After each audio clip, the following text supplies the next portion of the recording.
ബീഹാറിൽ വീണ്ടും BJP. Surgical strike. അതുപോലൊരു സർജിക്കൽ സ്ട്രൈക്ക് കേരളത്തിൽ നിന്നും ഉണ്ടാവുകയാണ്. ഇരട്ട പരിപാടിയാണ് ബി.ജെ.പി. ഇപ്പോൾ നോക്കുന്നത്. ഒന്നാമത്തെ കാര്യം, നിതീഷ് കുമാർ രാജിവെക്കുന്നു. രാജിവെച്ചിട്ട് അദ്ദേഹം രാജ്യസഭയിലേക്ക് പോകുന്നു. അവിടുന്ന് കേന്ദ്രമന്ത്രിയാകുന്നു. മകനെ ഉപമുഖ്യമന്ത്രിയാക്കുന്നു. ബി.ജെ.പി. അവിടെ മുഖ്യമന്ത്രി പദത്തിലേക്ക് വരുന്നു. എത്ര മനോഹരമായ പരിപാടികൾ. കുറച്ച് കഴിയുമ്പോൾ ഉപമുഖ്യമന്ത്രിയായ മകനെ മുഖ്യമന്ത്രിയാക്കുന്നു. ഇതാണ് പൊളിറ്റിക്സ്. കണ്ടു പഠിക്കേണ്ട പൊളിറ്റിക്സാണ്. അല്ലാതെ നിതീഷ് കുമാർ അവിടെ അധികാരം പിടിച്ച് ഞാൻ തന്നെ എന്ന് പറഞ്ഞിരിക്കുന്നില്ല. വളരെ കൃത്യമായി അദ്ദേഹം കേന്ദ്രത്തിലേക്ക് പോകുന്നു. കേന്ദ്രത്തിൽ രാജ്യസഭാംഗമാകുന്നു. രാജ്യസഭാംഗമായിട്ട് അവിടുത്തെ മന്ത്രിയാകുന്നു. സമ്മതിക്കുന്നു. ബി.ജെ.പിയുടെ മകനെ കൃത്യമായി പൊളിറ്റിക്സിലിറക്കുന്നു. ഉപമുഖ്യമന്ത്രിയാക്കുന്നു. ഭാവിയിൽ മകനെ മുഖ്യമന്ത്രിയാക്കാനുള്ള തയ്യാറെടുപ്പ് താൻ ജീവിച്ചിരിക്കുമ്പോൾ തന്നെ ചെയ്തെടുക്കുന്നു. എത്ര മനോഹരമാണ്. ഇതിന് സമാന്തരമായിട്ട് നമ്മുടെ ഇവിടുത്തെ എം.വി. ഗോവിന്ദൻ മാഷു ഇതൊക്കെ ചെയ്യുന്നുണ്ട്. ഭാര്യ ശ്യാമളയെ നിർത്തി ഇങ്ങനെ റെഡിയാക്കി എടുക്കുന്നുണ്ട്. അടുത്ത മന്ത്രിയാണോ LDF വന്നാൽ അടുത്ത ശ്യാമളയാണോ P.K. ശ്യാമളയാണോ മന്ത്രി? അതിനാണോ ശ്രീമതി നമ്മുടെ ശൈലജ ടീച്ചറെ കൊലയ്ക്ക് കൊടുക്കാൻ വേണ്ടി തലവിധി പോലെ നേർച്ചക്കോഴിയെ പോലെ പേരാവൂർ കൊണ്ടിട്ടത്? സണ്ണി ജോസഫിൻ്റെ അല്ലെങ്കിൽ സണ്ണിയുടെ എല്ലാ അതീശത്വമുള്ള പേരാവൂറിൽ കൊണ്ട് ശൈലജ ടീച്ചറിനെ ഇട്ടത് കൊല്ലാനാണോ? അതൊരു ചോദ്യമുണ്ട്. അതുപോലെ വളരെ പ്രധാനപ്പെട്ട മറ്റൊരു സർജിക്കൽ സ്ട്രൈക്ക് വരുന്നത് കേരളത്തിലെ ന്യൂനപക്ഷങ്ങളെ കയ്യിലെടുക്കുന്നതിന് വേണ്ടി അബ്ദുള്ള കുട്ടി മന്ത്രിയാകും എന്നാണ് കേൾക്കുന്നത്. ഇപ്പോൾ അദ്ദേഹം ദേശീയ വൈസ് പ്രസിഡൻ്റാണ്. പക്ഷേ അവിടെ നിന്ന് അദ്ദേഹം മാറി പുതിയ പ്രസിഡന്റ് നിതിൻ ബബിനൊക്കെ വന്ന സാഹചര്യത്തിൽ ദേശീയ വൈസ് പ്രസിഡന്റ് സ്ഥാനം ഒക്കെ മറ്റ് പലർക്കും മാറും. ആ ഒഴിവിൽ, കാരണം എല്ലാവരുടെ സ്ഥാനങ്ങൾ മാറുന്ന സ്ഥാനത്ത് നിന്ന് അബ്ദുള്ള കുട്ടിയെ മൈനോറിറ്റി മിനിസ്ട്രിയിലേക്ക് പോകാനുള്ള എല്ലാ സാധ്യതകളും, ന്യൂനപക്ഷ ക്ഷേമ മന്ത്രിയായി പോകാനുള്ള സാധ്യത വളരെ കൂടുതലാണ്. അങ്ങനെയാണെങ്കിൽ കേരളത്തിന് ഒരു മന്ത്രിയെ കൂടെ ലഭിക്കും. അബ്ദുള്ള കുട്ടി മന്ത്രിയാകും. അങ്ങനെയാവുകയാണെങ്കിൽ തീർച്ചയായിട്ടും അത് മലപ്പുറവും കോഴിക്കോടും കണ്ണൂരും കാസർഗോഡ് ജില്ലകളിൽ മുസ്ലിങ്ങളുടെ ഇടയിൽ ഒരു ചെറിയ ചലനം ബി.ജെ.പിക്ക് അനുകൂലമായി ഉണ്ടാക്കാനുള്ള സാധ്യത വളരെ കൂടുതലാണ്. എന്തായാലും അബ്ദുള്ള കുട്ടി മന്ത്രിയാകും എന്നാണ് കേൾക്കുന്നത്. അതുപോലെ നിതീഷ് കുമാർ അവിടെ കേന്ദ്രമന്ത്രിയാകും. നിതീഷ് കുമാർ ആവുകയാണെങ്കിൽ ക്യാബിനറ്റ് റാങ്ക് ആയിരിക്കും മിക്കവാറും. അത് ബി.ജെ.പിയിലുള്ള ആരെങ്കിലും മാറുമോ അതോ പുതിയൊരു വകുപ്പ് കൂടി കൊടുക്കുമോ? എന്തായാലും ക്യാബിനറ്റ് റാങ്കിലേക്കായിരിക്കും നിതീഷ് കുമാർ വരികയാണെങ്കിൽ. ചെറിയ പദവി ആയിരിക്കത്തില്ല. അതേസമയം അബ്ദുള്ള കുട്ടി വരികയാണെങ്കിൽ അത് സഹമന്ത്രിയായിരിക്കും, അല്ലെങ്കിൽ സ്വതന്ത്ര ചുമതലയുള്ള മന്ത്രിയായിരിക്കും. ഇതിലേതെങ്കിലും ഒരു മന്ത്രിയായിരിക്കും. ന്യൂനപക്ഷ ക്ഷേമമായിരിക്കും മിക്കവാറും വരാൻ സാധ്യതയുള്ളത്.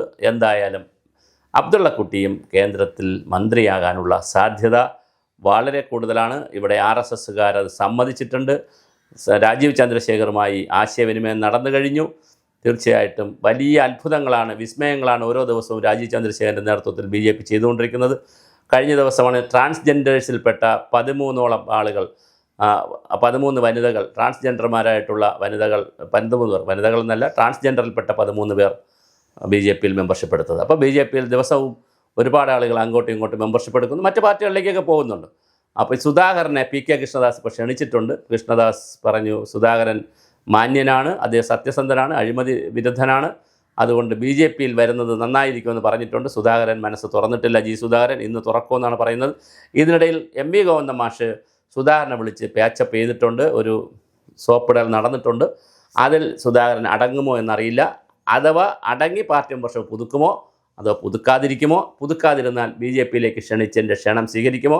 ഇതല്ല, ഇനി അമ്പലപ്പുഴയിൽ സ്വതന്ത്രനായി മത്സരിച്ച് കോൺഗ്രസിൻ്റെ കൂടി സപ്പോർട്ടോടുകൂടി, കോൺഗ്രസിന് കാൻഡിഡേറ്റ് ഇല്ലാതെ കോൺഗ്രസിൻ്റെ സപ്പോർട്ടോടുകൂടി അമ്പലപ്പുഴയിൽ നിന്ന് വീണ്ടും MLA ആകുമോ? UDF ആണ് അധികാരത്തിൽ വരുന്നെങ്കിൽ മന്ത്രിയാകുമോ? സാധ്യതകൾ ഒരുപാടാണ്. പല രൂപത്തിലാണ്, പല ഭാവത്തിലാണ്. ഇപ്പോൾ KK രമയുണ്ട്. അതുപോലെ തന്നെ മറ്റൊരു ആളായി മാറാൻ സുധാകരൻ വരുമോ എന്നുള്ള ചോദ്യവും വളരെ പ്രധാനമാണ്. എന്തായാലും നമ്മെ സംബന്ധിച്ചിടത്തോളം വരുന്ന മാസങ്ങൾ എല്ലാ ഭാഗത്തു നിന്നും അധികാരത്തിൻ്റെയും ഈ സന്തോഷത്തിൻ്റെയൊക്കെ ദിവസങ്ങളാണ്. അതിൽ വളരെ പ്രധാനമാണ് നമ്മെ സംബന്ധിച്ചിടത്തോളം ഒരു മന്ത്രി കൂടി കേരളത്തിന് കിട്ടുന്നു. അബ്ദുള്ള കുട്ടിയുടെ മന്ത്രിസ്ഥാനം കേരളത്തിന് കിട്ടുന്നു. അതാണ് നമ്മുടെ ഇതിനകത്ത് ഹൈലൈറ്റായിട്ട് നമുക്ക് തോന്നിയിട്ടുള്ളൊരു വിഷയം. എന്തായാലും കേന്ദ്ര മന്ത്രിസഭയിൽ കൃത്യമായ ഒരു പൊസിഷനിൽ അബ്ദുള്ള കുട്ടി, കണ്ണൂരിൽ നിന്നുള്ള അബ്ദുള്ള കുട്ടി കൂടി വരുന്നു. നിതീഷ് കുമാർ ബീഹാറിൽ നിന്ന് വരുന്നു. നിതീഷ് കുമാറിൻ്റെ മകൻ ബീഹാറിലെ ഉപമുഖ്യമന്ത്രിയാകുന്നു. B.J.P. ബീഹാറിൽ മുഖ്യമന്ത്രി പദവി ഏറ്റെടുക്കുന്നു. അങ്ങനെ രാഷ്ട്രീയ രംഗത്ത് കേരളമായാലും ബീഹാറായാലും വലിയ ചലനങ്ങളാണ് വരും മാസങ്ങളിൽ ഉണ്ടാകുന്നത്. ഇനി മാത്രമല്ല, തിരഞ്ഞെടുപ്പ് വരികയാണ്. 11-ാം തീയതി മോദി കേരളത്തിൽ വരുന്നുണ്ട്. അപ്പോൾ ഇനി അന്ന് എന്താണ് സംഭവിക്കുക, പ്രഖ്യാപനങ്ങൾ ഉണ്ടാവുമെന്നറിയത്തില്ല. എന്തായാലും വലിയ പ്രഖ്യാപനങ്ങളും വൻകിട പദ്ധതികളുമൊക്കെയാണ് വരുന്നത്. മോദി വരുന്നത് മാനിഫെസ്റ്റോ റിലീസ് ചെയ്യാനെന്ന് കൂടെയാണ് കേൾക്കുന്നത്. അങ്ങനെയാണെങ്കിൽ അത് എറണാകുളത്ത് വെച്ചാണ്. ഇതിനിടയിൽ വിവിധങ്ങളായ സാമൂഹ്യ വിഷയങ്ങളും സാമുദായ വിഷയങ്ങളും മതവിഷയങ്ങളും ഒക്കെ പരിഹരിക്കുന്നതിന് ഭാഗമായി, പ്രത്യേകിച്ച് ക്രിസ്തീയ മതത്തിലെ വിഷയങ്ങൾ പരിഹരിക്കുന്നതിന് വേണ്ടി സാബു ജേക്കബ് രംഗത്തിറങ്ങിയിട്ടുണ്ട്. അപ്പോൾ ന്യൂനപക്ഷങ്ങളെ കൂടെ നിർത്തുന്ന ഒരു പരിപാടിയിലേക്ക് BJP ശക്തമായി പോയിട്ടുണ്ട്.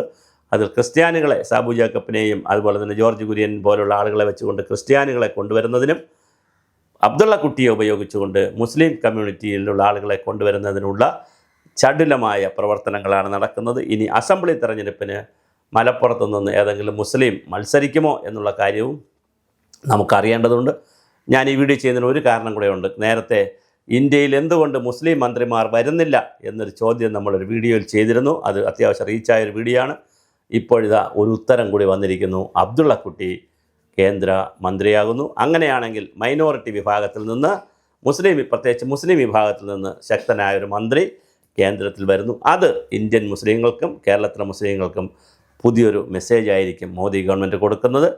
ഇനി 2-3 വർഷം ഭരണമുണ്ട്. അപ്പോൾ തീർച്ചയായിട്ടും ഈ മന്ത്രിസഭ പുനഃസംഘടന, ആദ്യമായിട്ട് നടക്കാൻ പോകുന്ന മന്ത്രിസഭാ പുനഃസംഘടനയിൽ നിതീഷ് കുമാറും അബ്ദുള്ള കുട്ടിയും മന്ത്രിയാകാനുള്ള എല്ലാ സാധ്യതയും കാണുന്നു. അത് കേരളത്തെ സംബന്ധിച്ചിടത്തോളം വലിയ സന്തോഷമുള്ള കാര്യമായിരിക്കും. കാരണം കേരളത്തിലെ ന്യൂനപക്ഷത്തിന്, ഇപ്പോൾ ഇന്ത്യയിൽ തന്നെ ന്യൂനപക്ഷം BJPയുമായി അടുത്ത് നിൽക്കുന്ന കാഴ്ചയാണ് നമ്മൾ കാണുന്നത്. അതിൽ കേരളത്തിൽ വരുമ്പോൾ അതിന് കുറേ കൂടി ആക്കം കൂട്ടുന്നതിനും കേരളത്തിലെ തെരഞ്ഞെടുപ്പിൽ BJPക്ക് അത് വോട്ടായി മാറുന്നതിനുമുള്ള എല്ലാ സാധ്യതയുമുണ്ട്. ആ തുറുപ്പ് ചീട്ട് മോദി 11-ന് മുമ്പേ പ്രഖ്യാപിക്കുമോ, അതോ 11-ാം തീയതി പ്രഖ്യാപിക്കുമോ, അതോ നിതീഷ് കുമാറിനെ എടുക്കുന്ന സമയത്താണോ ഇത് പ്രഖ്യാപിക്കുക? എന്തായാലും ആ മന്ത്രിസ്ഥാനത്തേക്ക് നിതീഷ് കുമാർ പോകുന്നത് വളരെ താമസിയാതെ പോകുമെന്നാണ് കേൾക്കുന്നത്. അദ്ദേഹം രാജിവെച്ചല്ലോ, രാജ്യസഭയിലേക്ക് പോയല്ലോ. അപ്പോൾ അത് സ്വാഭാവികമായിട്ട് അതോടൊപ്പം തന്നെ അബ്ദുള്ള കുട്ടിയും അങ്ങോട്ട് പോകാനുള്ള എല്ലാ സാധ്യതകളും തെളിയുന്നു. കേരളത്തിന് ഒരു മന്ത്രിയെ കൂടെ കിട്ടുന്നു എന്നുള്ള വളരെ സന്തോഷകരമായ ഒരു കാര്യമാണ് നടക്കുന്നത്. നടക്കട്ടെ, ന്യൂനപക്ഷത്തിനും സന്തോഷം വരട്ടെ, കേരളത്തിന് പൊതുവിലും നന്മയുള്ള ഗുണകരമായ ഒരുപാട് പദ്ധതികൾ കിട്ടട്ടെ. അങ്ങനെ ആര് ഭരിച്ചാലും ഏത് പാർട്ടി വന്നാലും നമ്മുടെ നാട്ടിലെ സാധാരണ ജനങ്ങൾക്ക്, പ്രത്യേകിച്ച് ന്യൂനപക്ഷങ്ങൾക്കും ഭൂരിപക്ഷത്തിൽ എല്ലാവർക്കും കൂടുതൽ ജനക്ഷേമകരമായ പ്രവർത്തനങ്ങൾ ലഭിക്കുവാൻ നമുക്ക് ഒന്നിച്ചു നിൽക്കാം.